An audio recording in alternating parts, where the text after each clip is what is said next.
ഇത് അന്ന് സത്യത്തിൽ CPI സംബന്ധിച്ച് ഇവിടെ എല്ലാവരും ഇപ്പോൾ പലരും പറഞ്ഞ പോലെ അതൊന്ന് ഉറക്കെ കരഞ്ഞെങ്കിൽ ഒന്ന് ഒച്ച വെച്ചിരുന്നെങ്കിൽ ഈ പ്രശ്നമൊന്നും ഉണ്ടാകുമായിരുന്നില്ല. PM ശ്രീ പദ്ധതിയിൽ ഇടതുപക്ഷത്തിന്റെ ഇരട്ടത്താപ്പ് നിയമസഭയിൽ തുറന്നുകാട്ടി വിദ്യാഭ്യാസ മന്ത്രി. ഇത് അന്ന് സത്യത്തിൽ CPI സംബന്ധിച്ച് ഇവിടെ എല്ലാവരും ഇപ്പോൾ പലരും പറഞ്ഞ പോലെ അതൊന്ന് ഉറക്കെ കരഞ്ഞെങ്കിൽ ഒന്ന് ഒച്ച വെച്ചിരുന്നെങ്കിൽ ഈ പ്രശ്നമൊന്നും ഉണ്ടാകുമായിരുന്നില്ല. നിങ്ങൾ അത്രേ അവർ പരിഗണിച്ചിരുന്നുള്ളൂ. സിദ്ദിഖ് KPCC വൈസ് പ്രസിഡന്റ് ആയിരുന്ന ആളാണ്. അവസാനിപ്പിക്കും. ഒന്ന് പഠിക്കണം. അങ്ങയുടെ പോയിന്റ് വളരെ ക്ലിയർ ആയി. അതിനെ സംസാരിക്കുന്ന ആളാണ്. വളരെ കൃത്യമായി ഗവൺമെന്റ് മറുപടി അങ്ങക്ക് ക്ലിയർ ആയെങ്കിലും ഗവൺമെന്റിന് ക്ലിയർ ആയിട്ടില്ല എന്നുള്ളതാണ് sir. This carnage of India's public education system must end. ഇത് എച്ചല്ല, ഇത് പറഞ്ഞത് സാക്ഷാൽ ശ്രീമതി സോണിയാഗാന്ധിയാണ്. ദിസ് കാർണേജ്, ഇത് കൂട്ടക്കൊലയാണ് ഇന്ത്യൻ വിദ്യാഭ്യാസത്തിനുള്ളത്. അത് AICC സൈറ്റിൽ പോയാൽ സിദ്ദിഖിന് കാണാൻ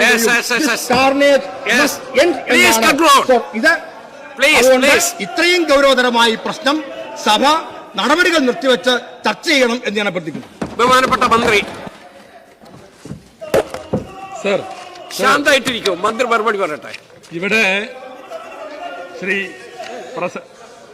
പ്രസാദിന്റെ അവതരണത്തിൽ തന്നെ വളരെ കൃത്യമാണ്. അദ്ദേഹത്തിന് പറയാനൊരു ഗ്രൗണ്ടില്ല. സത്യത്തിൽ എല്ലാം കഴിഞ്ഞ ഗവൺമെന്റിന്റെ കാലത്ത് ചെയ്തു വെച്ചു. അന്ന് ആ ഗവൺമെന്റിന്റെ ഭാഗമായിരുന്ന CPIക്കാർ പോലും അന്ന് ഗവൺമെന്റ് ചെയ്തത് തെറ്റാണ് എന്ന് കൃത്യമായിട്ട് പറഞ്ഞിട്ടുണ്ട്. ഞങ്ങളിതൊന്നും അറിയിച്ചിട്ടില്ല, ഞങ്ങൾക്കിതിൽ പങ്കില്ല എന്നാണ് പറഞ്ഞത്. ഞാൻ ചോദിക്കട്ടെ, അദ്ദേഹം ഇങ്ങനെ ഒപ്പുവെക്കുന്ന കരാറിൽ നിന്ന് പിൻവാങ്ങാൻ സുപ്രീം കോടതിയിൽ കേസ് കൊടുക്കാം, ഹൈക്കോടതിയിൽ കേസ് കൊടുക്കാം, ഭരണഘടനയുടെ ചില പ്രൊവിഷൻസ് വെച്ച് അതിന് വകുപ്പുണ്ട് എന്നാണ് പറയുന്നത്. ഈ 5-8 മാസമായിട്ട് ഇത് തൽക്കാലം നിർത്തിവെക്കണം എന്ന് പറഞ്ഞ് ഒരു കത്ത് അയച്ചതല്ലാതെ എന്തേ ഈ കേസിന് നിങ്ങൾ പോകാഞ്ഞ്? നിങ്ങളൊരു പ്രതിസന്ധി ഉണ്ടാക്കിയാൽ അതിൽ നിന്ന് തലയൂരാൻ, ആ പ്രതിസന്ധിയിൽ നിന്ന് ഈ സംസ്ഥാനത്തെ രക്ഷിക്കാൻ നിങ്ങൾക്ക് ഉത്തരവാദിത്തമില്ലേ? നിങ്ങൾ അങ്ങനെ ഒരു കേസും കൊടുത്തിട്ടില്ലല്ലോ. അപ്പോ ഇത് അന്ന് സത്യത്തിൽ CPI സംബന്ധിച്ച് ഇവിടെ എല്ലാവരും ഇപ്പോൾ പലരും പറഞ്ഞ പോലെ അതൊന്ന് ഉറക്കെ കരഞ്ഞെങ്കിൽ ഒന്ന് ഒച്ച വെച്ചിരുന്നെങ്കിൽ ഈ പ്രശ്നമൊന്നും ഉണ്ടാകുമായിരുന്നില്ല. നിങ്ങൾ അത്രേ അവർ പരിഗണിച്ചിരുന്നുള്ളൂ. ഏതായാലും ആട്ടെ. പിന്നെ അദ്ദേഹം പറയുന്നത് NEP ഇവിടെ നടപ്പാക്കുന്നതിന് ഇത് കാരണമാകുമെന്നാണ്. നിങ്ങളെ ഗവൺമെന്റ് NEP നടപ്പാക്കിയിട്ടുണ്ട്.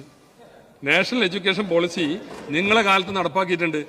അതായത് ഹയർ എഡ്യൂക്കേഷനിലെ PM ഉഷ അന്ന് ഒപ്പുവെച്ചതാണ്. ഇന്ന് അതുപ്രകാരമാണ് കാര്യങ്ങൾ നീങ്ങുന്നത്. നമ്മളെ ഡിഗ്രി കോഴ്സുകൾ 4 ഇയർ ആയതൊക്കെ അതിന്റെ ഭാഗമാണ്.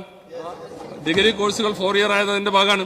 സർ, ഇവിടെ +1-ലും +2-ലും 12 വിഷയങ്ങളിൽ സയൻസാണ് അധികവും. അത് നമ്മുടെ നീറ്റ് പരീക്ഷയൊക്കെയായിട്ട് ബന്ധപ്പെട്ട് ചെയ്തതാണ്. അവിടെ നിങ്ങൾ NCERT സിലബസ് ആണ് സ്കൂളുകളിൽ പഠിപ്പിക്കുന്നത്. NCERT എന്താ? NCERT ഈ പറഞ്ഞ കേന്ദ്രത്തിന്റെ NEPയുമായി ബന്ധപ്പെട്ടതാണ് സർ. പിന്നെ ഇതിൽ വളരെ കൃത്യമായിട്ട് പിന്നെ ഞങ്ങൾ ഇതിന്റെ അംബാസഡർ ആക്കാനൊന്നും ശ്രമിക്കരുത്. ഞങ്ങളുടെ രാഷ്ട്രീയം വളരെ കൃത്യമാണ്. ഈ സംഘപരിവാർ അജണ്ടകൾക്കെതിരെ എന്നും ഞങ്ങൾ നിലപാടെടുക്കും, ഇനിയെടുക്കും, ഇതിനു മുമ്പും എടുത്തിട്ടുണ്ട്. സർ, ഒരു വിവാദം ഉണ്ടായത് ഞാൻ ഒന്ന് ഓർമ്മിപ്പിക്കുകയാണ്. കണ്ണൂർ സർവകലാശാലയിൽ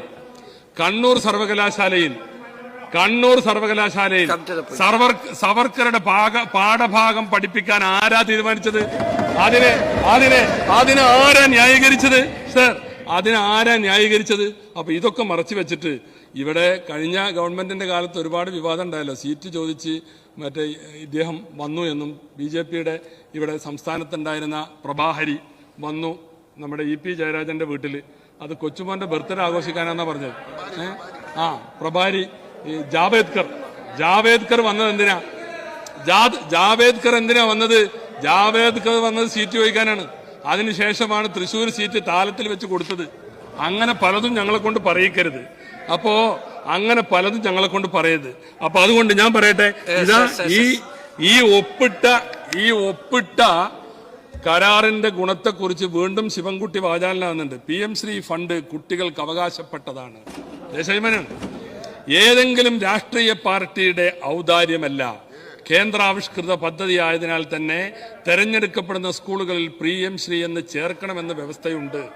എന്നാൽ പ്രധാനമന്ത്രിയുടെ പേരോ ചിത്രമോ വേണ്ടതില്ല എന്ന് പറഞ്ഞിട്ട് പിന്നെ പറയുന്നത് എന്താ?